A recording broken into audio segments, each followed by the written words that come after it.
आपका सहयोगी को बोलिए बैठने के लिए। सर हमारा तो अकेला चलो है तो अकेला पता है चलो है। आपको। अच्छा, ये भी ठीक है। अध्यक्ष महोदय धन्यवाद आपने मुझे बोलने का मौका दिया। और बहुत गंभीर स्थिति है, संवेदनशील मुद्दा है, और जैसे कि पिछले प्रवक्ताओं ने भी बोला है, मैं पहले से ये स्पष्ट करना चाहती हूँ कि व्यक्तिगत तौर से श्री ओम बिरला जी के प्रति मेरा कोई आक्रोश या कोई विरोध नहीं है।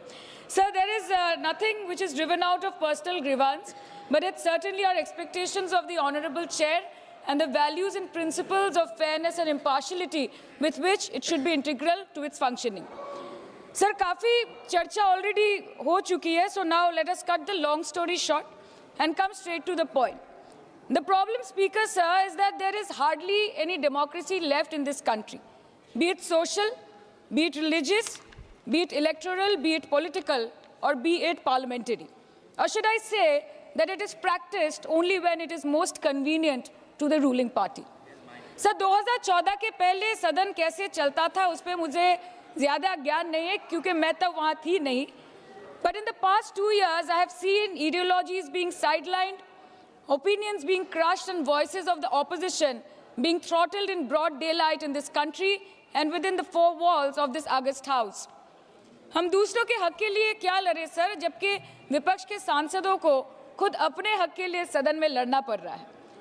पिछले 7 सालों से आपने डेप्यूटी स्पीकर का पोस्ट खाली रखा. क्यों? क्योंकि आप नहीं चाहते कि इस तरफ से कोई उठकर उस चेयर में बैठे. Sir, there is no scope for a healthy discussion और अ डिबेट. एक साल में कितनी बार ये संसद मिलती है? The number of sittings have been reduced drastically. 2009 से 2014 के बीच 15th लोकसभा में 356 दिन ये हाउस चली, सालाना 61 दिन. और 2019 से 2024 के बीच 5 साल में सिर्फ 274 दिन, average 55 days yearly, making it the shortest full term Lok Sabha since 1952. 2025 के मॉनसून सत्र में निर्धारित 120 घंटों में सिर्फ 37 घंटे लोकसभा और सिर्फ 41 घंटे राज्यसभा की कार्रवाई चली. 2025 में टीएमसी के राज्यसभा के माननीय सांसद श्री डेरेक ओब्रायन जी ने प्राइवेट मेंबर्स बिल के माध्यम से ये प्रपोज किया कि एटलीस्ट सालाना 100 दिन ये सदन बैठे. सर, ये सिर्फ विपक्ष का, हमारा प्रेरोगेटिव नहीं हो सकता. ये ट्रेजरी बेंच का भी प्रेरोगेटिव होना चाहिए और इस माननीय चेयर का भी प्रेरोगेटिव होना चाहिए. सर, पार्लियामेंट चलाने में हर मिनट 2.5 लाख रुपए खर्च होते हैं. हर मिनट 2.5 लाख रुपए खर्च होते हैं. 2014 से लेकर 2024 के शीतकालीन सत्र तक कुल मिला के 2200 मिनट, 92 दिन और 3,300 करोड़ रुपए का लॉस हुआ. क्यों? क्योंकि आप नहीं चाहते थे कि महत्वपूर्ण विषयों पर चर्चा हो.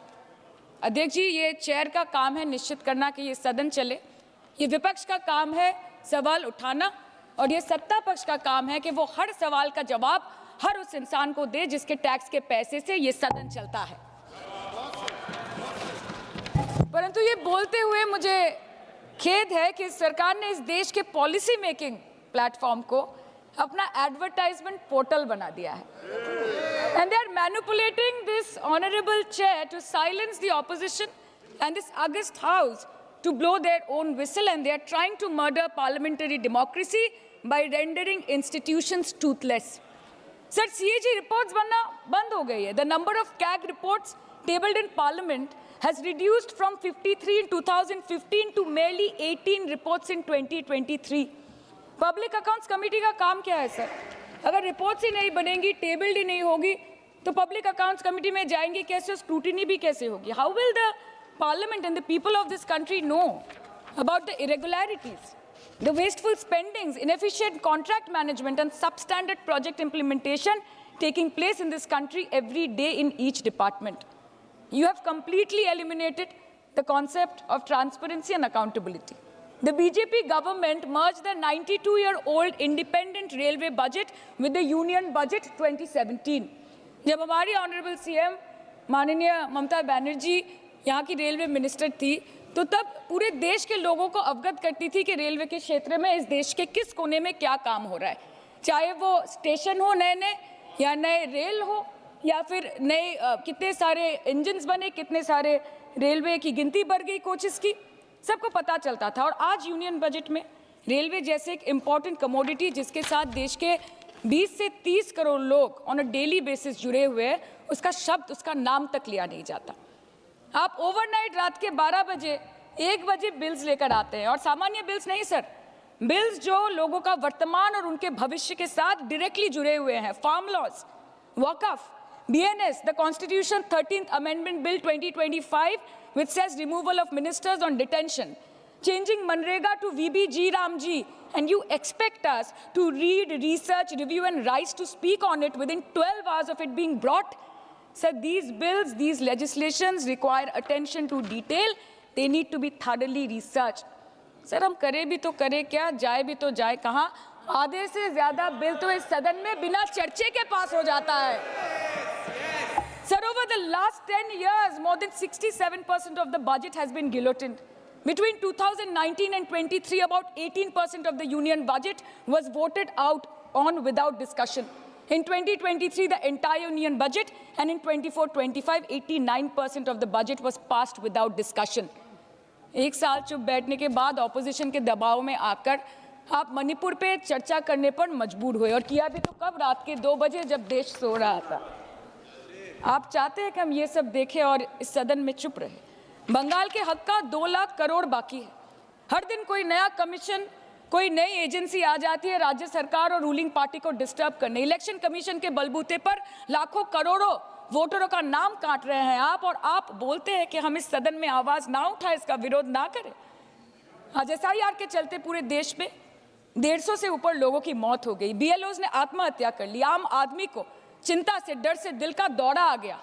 105 साल की बूढ़ी माई से लेकर व्हीलचेयर पे बैठा एक विकलांग भाई तक, गर्भवती महिलाओं को हियरिंग के लाइन पे घंटों दर घंटे आपने खड़ा करके रखा। मतदाताओं के पहचान को, इस देश के मतदाताओं के पहचान को, 100 साल से इस देश को अपना घर, इस धरती को अपनी माँ समझने वाले हर धर्म, हर समुदाय के लोगों के आत्मसम्मान को दिन दहाड़े अपने पैरों तले कुचलने का काम किया है आपने, और आप कहते हैं कि हम विरोध ना करें और हम चुप बैठे। सर, बाहर विरोध करते हैं तो FIR होगा, ED CBI होगी, कार्रवाई होगी, और सदन के अंदर प्रोटेस्ट करें तो सस्पेंड कर देंगे। सर, हमारे साथी आज भी मकरद्वार पे बैठे हैं बाहर सस्पेंड होके। 2023 के विंटर सेशन में 141 ऑपोजिशन MPs को एक साथ सस्पेंड कर दिया गया था, और करने के बाद भारतीय न्याय संहिता लेकर आए एक नया क्रिमिनल लॉ जो पूरे देश के क्रिमिनल कोड के प्रोसीजर को बदल देता है, जो स्टेट्स के लॉ एंड ऑर्डर को डायरेक्टली अफेक्ट करता है। सर, बाहर भी बुलडोजर चलाएंगे और सदन के अंदर भी बुलडोजर चलाएंगे। सर, ऐसा नहीं होता है। ये ताकत की बुलंदी भी पल भर का तमाशा है सर, कि ये ताकत की बुलंदी भी पल भर का तमाशा है। जिस डाल पे बैठे हैं वो टूट भी सकती है, जिस डाल पे बैठे हैं वो टूट भी सकती है। इसलिए ख्वाब जरूर देखिए, लेकिन ख्वाबों में घर बना के रहने की गलती मत कीजिएगा। सर, आज 303 से ज्यादा MP आपके हैं, 2000 से ऊपर MLA आपके हैं, 21 राज्य आपका है। हर डिबेट, हर डिस्कशन, हर बिल पे बोलने के लिए 70% वक्त आपको मिलता है। मीडिया आपका, सब उनका है। हम अपने लीडर का नाम एक से ज्यादा 2 बार बोले तो हम पे रोक लगाई जाती है, और ट्रेजरी बेंच वाले वहां बैठ के पार्टी का नारा लगाते हैं और अपने नेता मंत्रियों का नाम जपते हैं, तो तब सब ठीक है सर, कोई प्रॉब्लम नहीं है। सर, इस सदन का कैमरा, बहुत मेरे साथी बोल रहे थे कि कैमरा भी ये सब देख देख के कॉम्प्रोमाइज हो गया। बोलते हमें, दिखाता आप लोगों को है। माइक जब हमारी बातें खलने लगे तो माइक ऑटोमेटिकली ऑफ हो जाती है। सर, ये पता है सबको। मैगजीन दिखाना, किताबों से कोट करना राहुल जी, अखिलेश जी, अभिषेक जी को अलाउड नहीं है, पर ब्लू आइड बॉय को अलाउड है सर, अलाउड है सर। मैं नाम नहीं ले रही हूँ, अच्छी बात बोलिए। आप सही कहते हैं सर कि देश देख रहा है, देश सच में देख रहा है कि कैसे ऑपोजिशन आ भी करती है तो हो जाती है बदनाम, और वो कत्ल भी करते हैं तो चर्चा नहीं होता।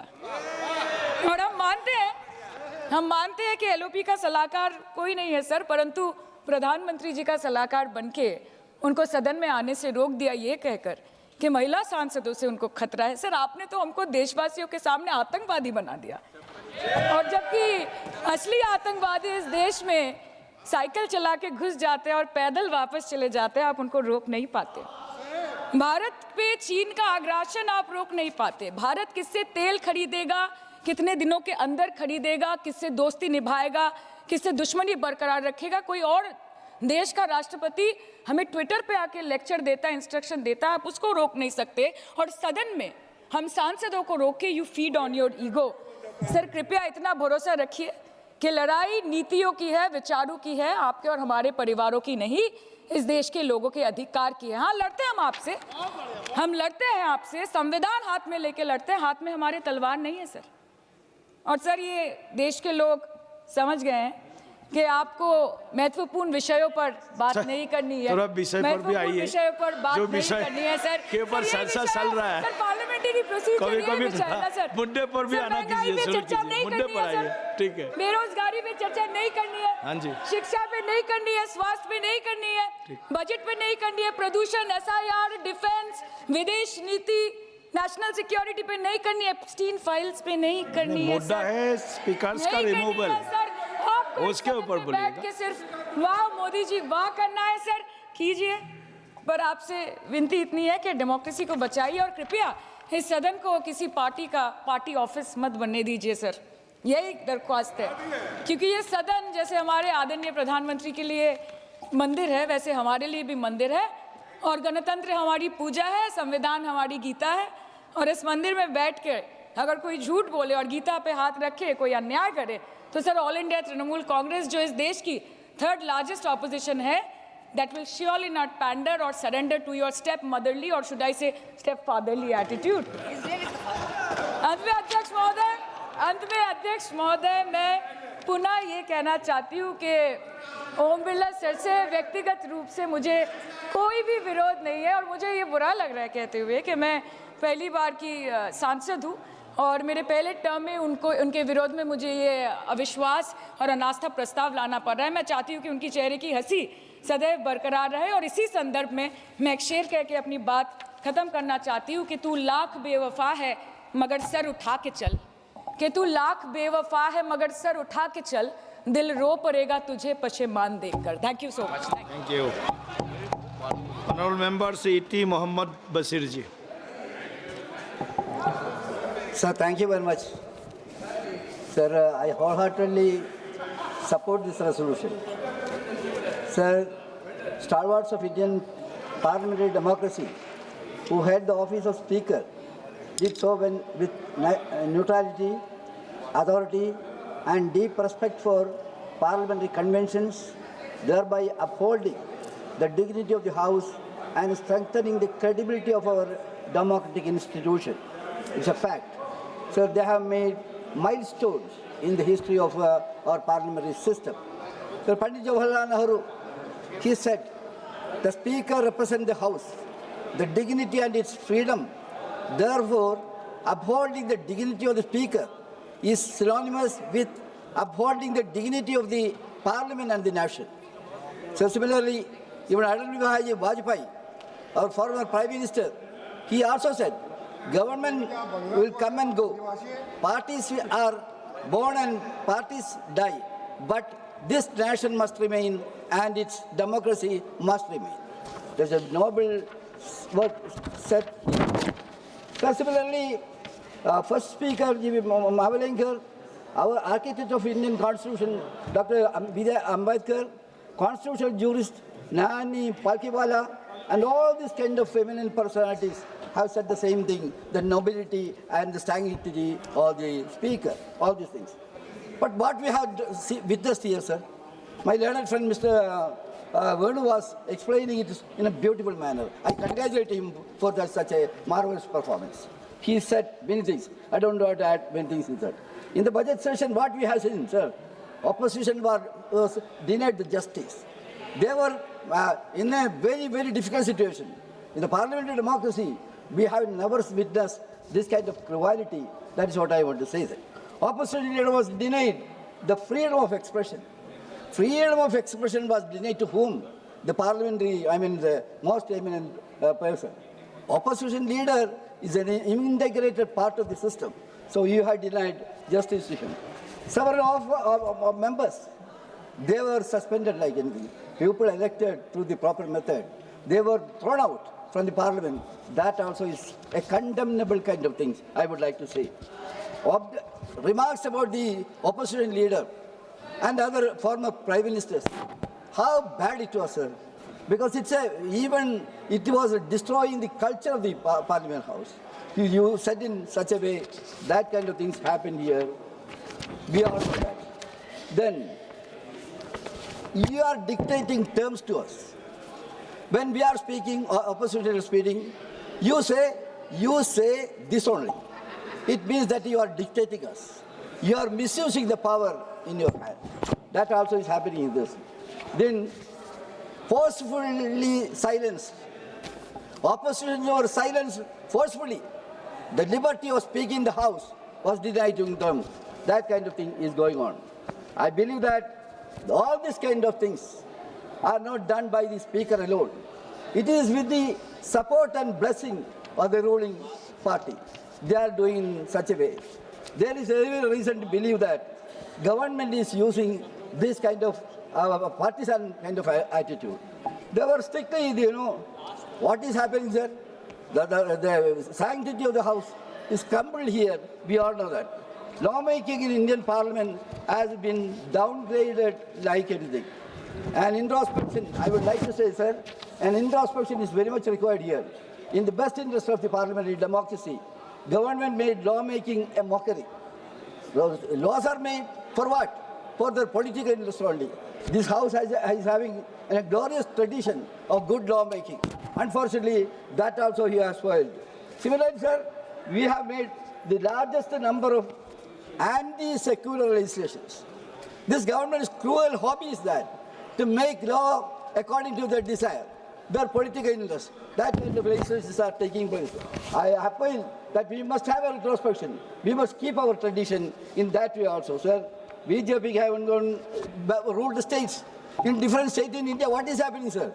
All kind of anti-secular legislation is made. That also is to be curbed, I would like to say. Your style of functioning. Style of functioning is what? That is, style of functioning is, that is a kind of poor kind of things. Your functioning is a bulldozing kind of things. Bulldozing kind of politics you are playing. You are playing the same wicked deed in this House also. That is shame for the nation. I would like to say that also. Similarly, sir, there are some more things. Ongoing war, I don't want to go to that. But what is happening, sir? This government strategy is what? Even breathing is at the mercy of the US. That kind of things are going on. In spite of all these things happening, you are keeping silence. Sir, we had a unique kind of situation in the country. You have spoiled all these things. So that also is to be taken. Millions of the people, sir, who are working in the Gulf countries, they are crying like anything. I will say 2-3 words, sir. They are spoiling like this because they lost their job. They lost their all kind of this thing. Government is keeping silent. Government is working as a silent spectator. That kind of thing also is going on. Keralites, we used to get report every day, sir. They are crying like anything because of this ill effect of this kind of war. This kind of things are. People concluding. May I just say, sir, government, of course, government is having certain things to hide. It's natural also you may have that kind of approach. This government is really hiding their faulty games. They want to do that, continue that. Growth of jobless youngsters, that also you are not bothered about that. Destructing the poverty eradication kind of thing, that was a Manrega kind of thing. You have spoiled that also. Erosion of Indian democratic principle, that also is happening. You are hiding that also. Misusing of investigation agency, that also is another hobby on your part. Cutting the freedom of the press. Please you are doing, sir, just 2-3. Hiding the press freedom. India is in the lower category in that. So we have to ensure that freedom is press is for what? Ensure the democracy. There also you are doing wicked kind of things. So I don't want to say much. One thing more I would like to say, one concrete suggestion. There are many commissions on how to improve the system of the parliament. Many commissions, because of the time constraint, I don't know what to say. Minimum sitting days, she was saying about that.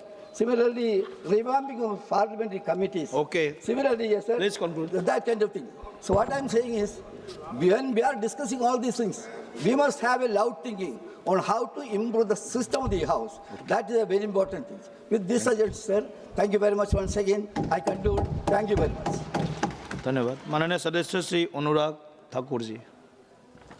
धन्यवाद सभापति महोदय।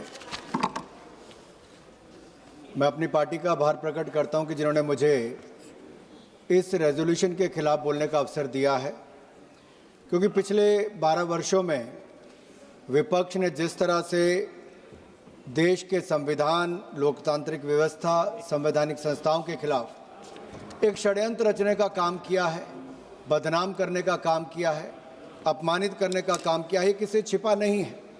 लेकिन हमारा लोकतंत्र इतना मजबूत है और देश के मतदाता इतने जागरूक हैं कि विपक्ष का कोई भी ऐसा षड्यंत्र हो, ऐसा कोई झूठ हो, असत्य हो, उसको धराशायी बार बार करते हैं, चाहे वो चुनाव में हो या सदन में हो। मुहावरा ना कि झूठ के पाँव नहीं होते, और ये झूठ का पुलिंदा, ये असत्य का पुलिंदा जो विपक्ष बांध कर लाया है, एक के बाद दूसरे हमारे सभी वक्ताओं ने, निशिकांत जी ने, रविशंकर जी ने, सब ने ये झूठ का पुलिंदा उन्हीं के कंधों पर बांधकर वापस भेजा है।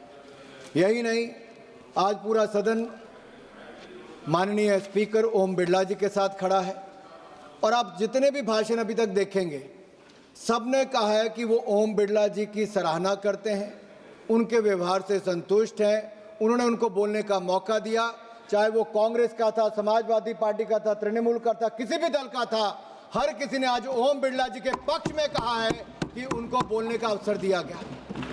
फर्स्ट टाइमर्स फर्स्ट, जो बोलते भी नहीं थे, जिनको उनकी पार्टी मौका नहीं देती थी, उनको भी बोलने का अवसर किसी ने दिया, तो उनका नाम है ओम बिरला जी। उन्होंने पीछे से उनको आगे लाने का मौका दिया। यही नहीं, शायद राहुल गांधी जी को यही बात चुभ गई कि मैंने तो आदेश नहीं दिया, मेरी पार्टी का सांसद बोल कैसे गया। चाहे वो 0 आवर में हो या किसी और डिबेट में हो, अब राहुल जी तो सदन में रहेंगे नहीं, अगर उनके सदस्यों को बोलने का मौका मिल गया तब वो भी छीनने का प्रयास किया जा रहा है। और यही नहीं सभापति जी, आप देखिए किया क्या है, स्पीकर महोदय के ऑफिस में जाके उनके साथ जितनी बदतमीजी और अभद्र व्यवहार किया गया, ये किसके नेतृत्व में किया गया। कांग्रेस के कौन कौन नेता वहां मौजूद थे। क्या उनकी शालीनता को ये अपनी उद्दंडता के साथ, अशोभनीय व्यवहार के साथ इसी तरह शर्मसार करते रहेंगे। स्पीकर महोदय ने तो बड़ा दिल दिखाया, कुछ नहीं कहा, कोई कार्रवाई नहीं की। और जो पार्टी 60 साल तक सत्ता में रही, उसको एक नोटिस तक देना नहीं आता। नोटिस में इतनी खामियां साहब कि स्पीकर साहब को बोलना पड़ा कि जाके नोटिस ठीक कर लो। फोटो कॉपी साथ में अटैच कर दी, साइन पूरे नहीं किए, एक के बाद दूसरा किया। और ये परिस्थिति आई कैसे। माननीय नेता प्रतिपक्ष जब बोल रहे थे 2, 3, 4 फरवरी को, तो उन्होंने उल्लंघन किया सदन के नियमों का। नियम 349, 352 और निर्देश 115 के तहत अगर स्पीकर महोदय ने उनको रोकने का प्रयास किया, सुधारने का प्रयास किया, तो अपनी जिद पर अड़े रहे। तो राहुल गांधी को लगता है नियम उनके लिए नहीं, उनसे नियम है।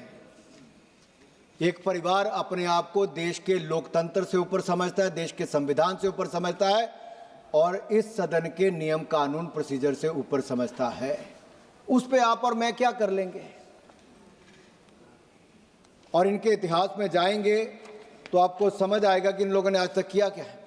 लेकिन सभी सदस्यों ने तो माना ही है कि यह सदन लोकतांत्रिक बहस, वाद विवाद, संवाद के स्थापित मूल्यों पर चलता है और आगे भी चलेगा। हम उसके लिए तैयार हैं और माननीय स्पीकर महोदय के साथ पूरे कंधे के साथ कंधा मिलाकर खड़े हैं।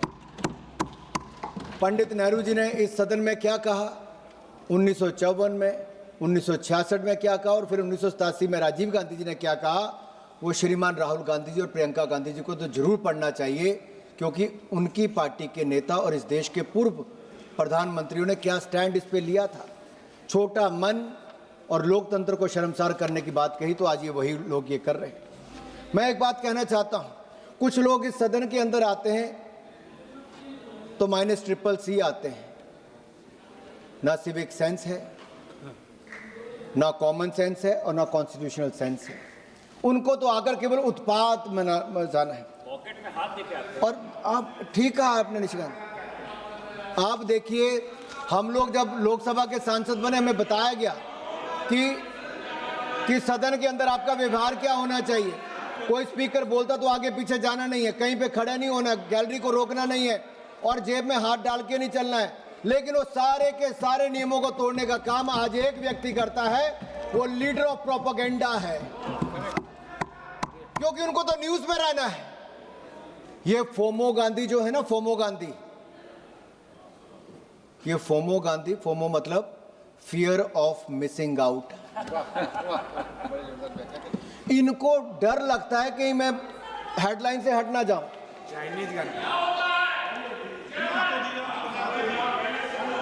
आपको दिक्कत है फोमो से? इस पे कोई डाउट है? जब सदन चलता है तब बोलते नहीं, बाहर जाके कुछ भी बोलते हैं। इतना जरूर कहूंगा सर, ये सदन रूल बुक से चलेगा, सोरोस की टूल किट से नहीं चलेगा। ये जो बाहर से विदेशों से इनको लिख कर आता है कि उसकी टूल किट, वैसा नहीं चलेगा। माननीय प्रधानमंत्री जी ने 4-5 दिन पहले कहा कि ओम बिरला जी के विषय में बताते हैं प्रधानमंत्री जी कि अहंकारी और उत्पाती छात्रों को ठीक करना ओम बिरला जी को आता है। और ये अहंकारी उत्पाती छात्र कौन है? एक बड़े घराने से आने वाले छात्र ने खुद तो पिटीशन पे साइन नहीं किया। मैं आपसे पूछता हूं कि उन्होंने पिटीशन पे साइन किया क्या? उत्पाती छात्र ने नहीं किया। उनके दूसरे ने किया, उन्होंने भी नहीं किया, लेकिन आपको आगे कर दिया। और दूसरा पिटीशन पर साल तारीख सब कुछ गलत लिखते गए। और सर यही नहीं, वो कहते हैं उन्हें प्रिंसिपल नापसंद है क्योंकि प्रिंसिपल स्कूल में पढ़ाई चाहता है।